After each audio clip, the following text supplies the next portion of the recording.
I am learning that I do have a disability. I am living on hard mode. Not everyone sees or doesn't see what I see or don't see.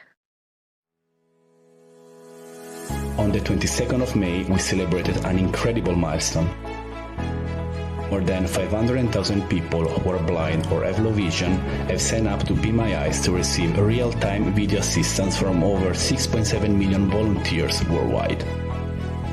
To celebrate this milestone, we have met with a real special person. Meet Brandy, our 500,000 sign-up in the Be My Eyes app. I was actually listening to some of the podcasts earlier today, and one of the episodes came up saying that she did not know she was blind. I share a very similar story with her. I believe her name is Caroline, because they sang the song Sweet Caroline a little bit in there. I have a very similar story to her. My parents found out that I have albinism shortly after birth. They refused to allow me to wear glasses. They never told me about the albinism. I just thought maybe everybody lived on hard mode and that I'm just fair-skinned and I just burn easy. And so I did not know that I am blind until this past December, actually. You think, well, they don't know that they're blind or they don't know that they're deaf. They don't know that they have this condition. And similar to what they said on there, like, you just don't know what you don't know until you know it. Now I am learning that I do have a disability. I am living on hard mode. Not everyone sees or doesn't see what I see or don't see. I actually am learning of a lot of different accessible tools out there for me, and just for the blind community in general.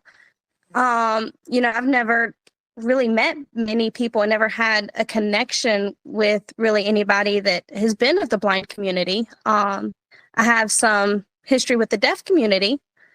So it's been really awkward and hard.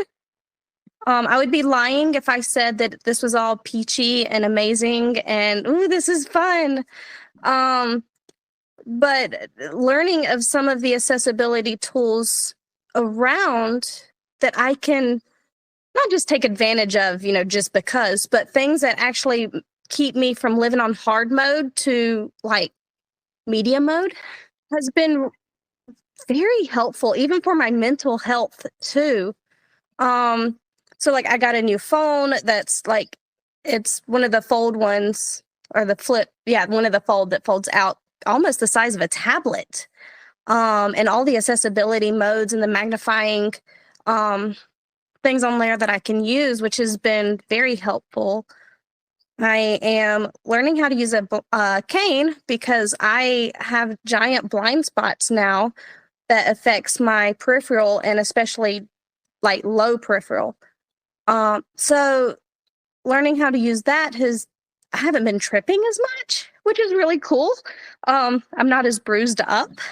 And being able to use something like Be My Eyes that I could just call and say, I really can't see this expiration date. Can you help out with this? Or I can't see this menu. Do they have anything on here with chicken and Alfredo? So that has been helpful. That just the tools and the skills that I have learned even through this time to help me not be on such hard mode. That's just my saying here lately.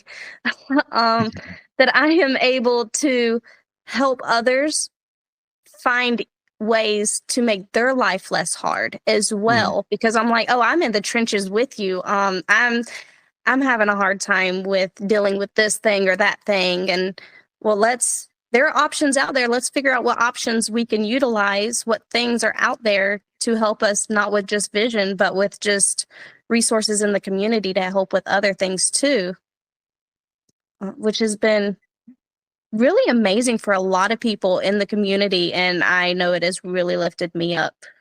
I am a lead admin for one of the things we have here in the US called Hot Mess Express. I am one of the lead admins for one of our chapters. And so, which is a nonprofit, we go into mothers' homes or fathers' homes. We've had a single father as well that we've helped. But we go into their homes and we help them just kind of catch up on things that they're way behind in. Like if they have dishes piled up, laundry piled up, they maybe, haven't been able to get to vacuuming their stairwell or whatever. We go in completely free of charge. We dedicate a Saturday to be their village that day. We are all living life together. So being there together in a community, or like I said earlier, in a village that is so hard to find. If we can kind of build bonds all together, we kind of end up with this whole spider web of different connections to just help each other in so many different aspects of all of our lives. I struggle a lot with feeling like a burden to others, especially now with all of this changing. I should have never had my driver's license before, but I've had to surrender them, which is the safe thing to do. But it takes away a lot of independence. Using something like Be My Eyes, I was able to safely make some cupcakes to share with some friends.